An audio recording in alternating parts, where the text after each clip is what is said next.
اب اگر آپ سے کوئی پوچھے کہ آپ کے مولا کا تذکرہ قرآن میں کس آیت میں آیا تو کیا جواب دو گے؟ سورہ 36 کی ورس نمبر 12 میں آیا ہے. کیا ہے؟ وَكُلَّ شَيْءٍ، تو سب نے سن رکھی ہے. آسَيْنَاهُ فِي إِمَامٍ مُبِينٍ، پوری کائنات کے علم کو گن گن کے جمع کر دیا امام مبین میں.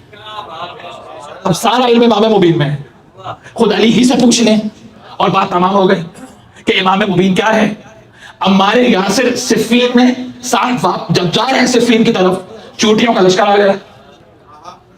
عمار نے کہا کہ علی کائنات میں کوئی ہے جو ان چوٹیوں کی تعداد بتا دے؟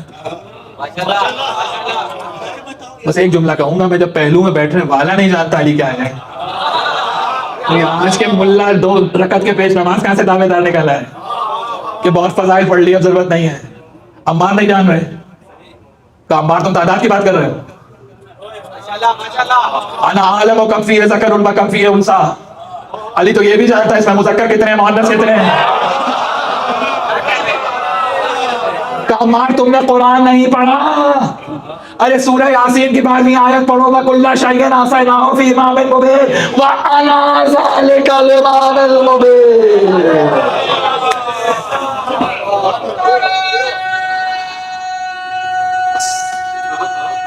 وقت ہو گیا، باقی جو بچا